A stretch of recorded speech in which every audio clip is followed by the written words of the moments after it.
Hi guys, Jenna, Laine here, joined by Chris Markowski. We are the gang for your wake-up call on AM 820 News in Tampa, as well as... Not Crips and Bloods, though, not those types of gangs. No, not those. We don't like those types of gangs. Yeah, and 1190 News as well in Orlando. Can't forget you guys over there in Orlando. But yeah, we had a great show today. Just finished our first week officially as a program. Got into a lot of great stuff. And they didn't fire us yet. So that's a start. We're still on the air, which is a good start. No FCC either, thank goodness. Although I'll tell you what, we did get a little bit close with that story on the villages. Yes, I got Markowski on a 30-second delay. Okay, beep, beep, beep. No, we're going to try to be good here on the program. A lot of great stuff that we talked about today. Kind of kicked it off to some degree in regards to the Bergdahl story, which doesn't seem to go away. It's just all over. Every talking head is talking about it. Again, to me, it's starting to get overdone to some degree, which worries me, because once things, the media kind of goes full boat into things and they get bored with an issue like it's gone, whether it be the IRS scandal or something else. So hopefully it sticks down to it. You mentioned today, a very important point that you brought up today, that there's 6 guys here that they're claiming that were killed looking for this guy that walked off base. The other side is saying at this point in time that we still don't know what happened. We don't know if he's a deserter yet. However, there's a lot of smoke in regards to the story, and it's a story that's just not going away.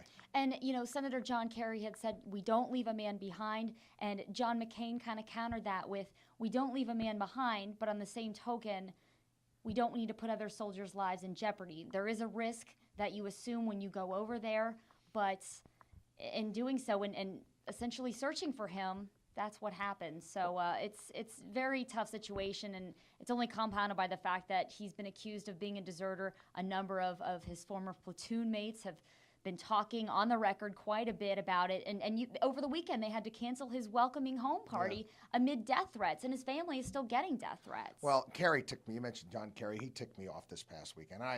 Maybe I'm a little bit too easily bothered, but he bothered me when he said that, one of the terrorists that they sent home said, "Yeah, I'm going to go back to the terror business. Okay, I'm going back." And he's like, "No, it's propaganda." What do you mean it's propaganda? The guy said it, for crying out loud. How is it propaganda? And they're going to be spending a year in Qatar. That was one of the conditions. Vacationing in Qatar. Right, but a year, what, are they going to rehabilitate them in Qatar? I know that Kerry had also said that, don't underestimate the U.S., the fact that they will be tracking these guys closely. But, and I said this on the radio program, they didn't do a very good job of tracking the Taliban pre-9/11, and you saw what happened there. So I have little confidence right now with our government in this situation.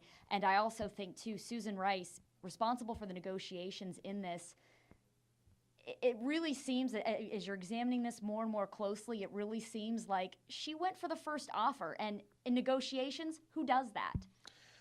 Yeah, again, there's the other train of thought out there that this is kind of pre-planned because they're trying to shut down Guantanamo. That was one of the president's, that was his number one issue, that he said, as soon as I become president, first thing I'm going to do is I'm going to close down Guantanamo Bay. Well, it's 2014. That was 2008.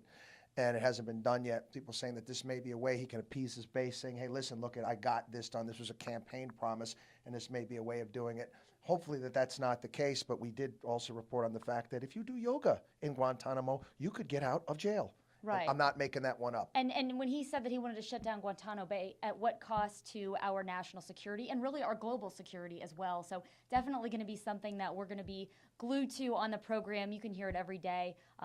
Monday through Friday, I should say. We take the weekends off a little bit, but 6 to 10 a.m., Monday through Friday, AM 820 News in Tampa, as well as AM 1190 News in Orlando. We'll see you tomorrow. See you tomorrow.